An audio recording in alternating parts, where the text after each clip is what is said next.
अस्सलाम वालेकुम जी। आज हमारे पास है लेक्चर नंबर 11 और एग्जांपल नंबर 5 भी इसमें सॉल्व करेंगे।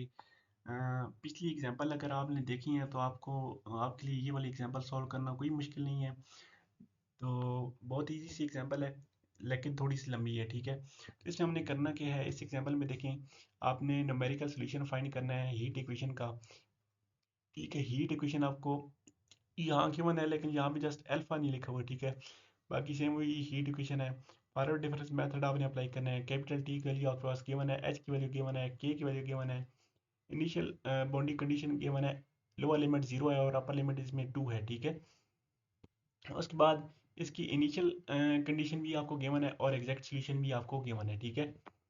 तो यहाँ पे आप देखें, सोल्यूशन की तरफ चलते हैं।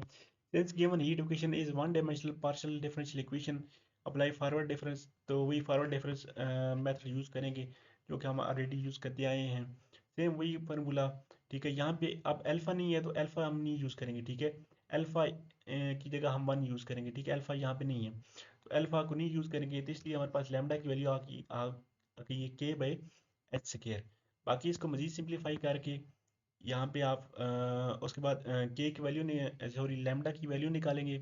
लैम्डा की वैल्यू कैसे निकालेंगे, के बाई एच स्क्वायर। अब यहाँ पे अल्फा नहीं है, के की वैल्यू हम गिवन है और एच स्क्वायर की वैल्यू हमें एच की वैल्यू पता है, तो वो आपके पास लैम्डा की वैल्यू 1 आ गई है।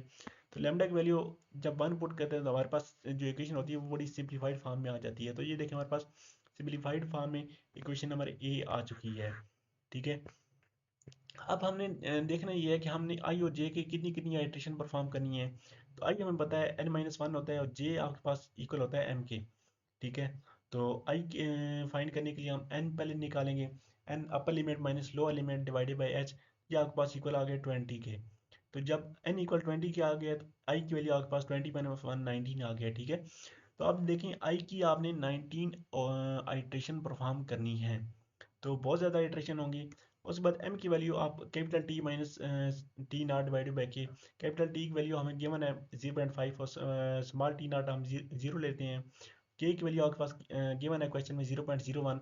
m की वैल्यू देखें 50 आ गई है, तो m मतलब जे आपने जे की 15 आइट्रेशन निकालनी है। आई की 19 और जे की 15 आइट्रेशन निकालनी है।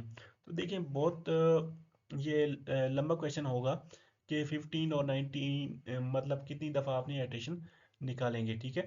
तो फिर क्या कहता है, since we have to perform 15 iteration but it is too lengthy so we just some of them and compare with exact solution. तो कुछ हम निकालेंगे, बाकी को हम क्या करेंगे, एग्जैक्ट सॉल्यूशन से कंपेयर कर लेंगे।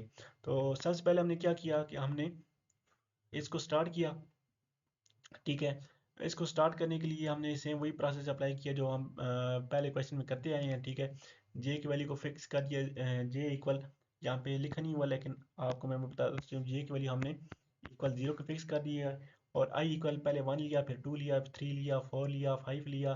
तो ये सारी वैल्यू हम वहाँ से निकालते आए हैं, ठीक है। हमें इनिशियल कंडीशन के मैंने sin 2 बाई एक्स, और एक्स की वैल्यू हमने पहले लेंगे 0.1, फिर 0.2, 0.3, 0.4, 0.5।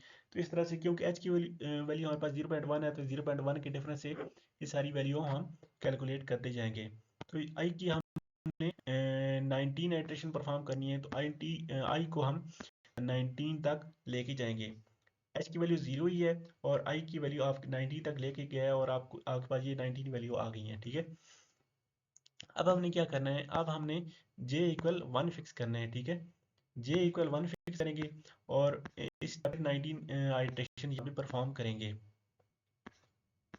ठीक है।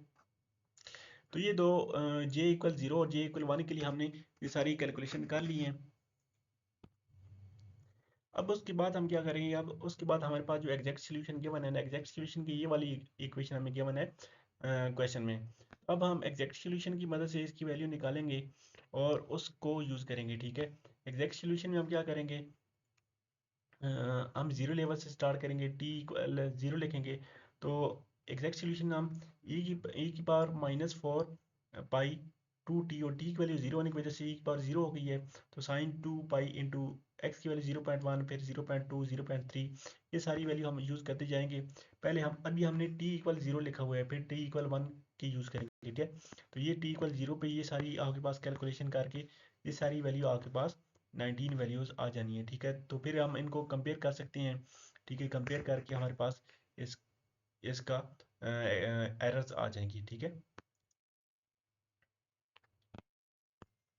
लेकिन यहाँ पे इसने एक नोट लिखा हुआ है, for comparing approximation and exact solution never perform iteration at zero level. तो जीरो लेवल पे हम एग्जैक्ट सॉल्यूशन के साथ नहीं यूज़ कर सकते, इसको वन लेवल के साथ स्टार्ट करेंगे, ठीक है। तो ये चीज़ आपने याद रखनी है। बाकी था लेक्चर नंबर 11। तो लेक्चर नंबर 11 को जस्ट आपको एक हिंट दिया गया है कि अगर आपके पास बहुत बड़ा क्वेश्चन आ जाए तो आपने उसका सॉल्यूशन कैसे फाइंड करना है। जैसे इस क्वेश्चन बहुत बड़ा क्वेश्चन था, तो आपने उसको किस मेथड के थ्रू सॉल्व करना है। तो इसकी खैर इतना बड़ा क्वेश्चन पेपर में नहीं आता, तो बस आपको समझाने के लिए ये क्वेश्चन गिवन था। बाकी मिलते हैं नेक्स्ट लेक्चर में एग्जाम्पल नंबर 6 के साथ। तब तक के लिए टेक केयर, अल्लाह हाफिज़।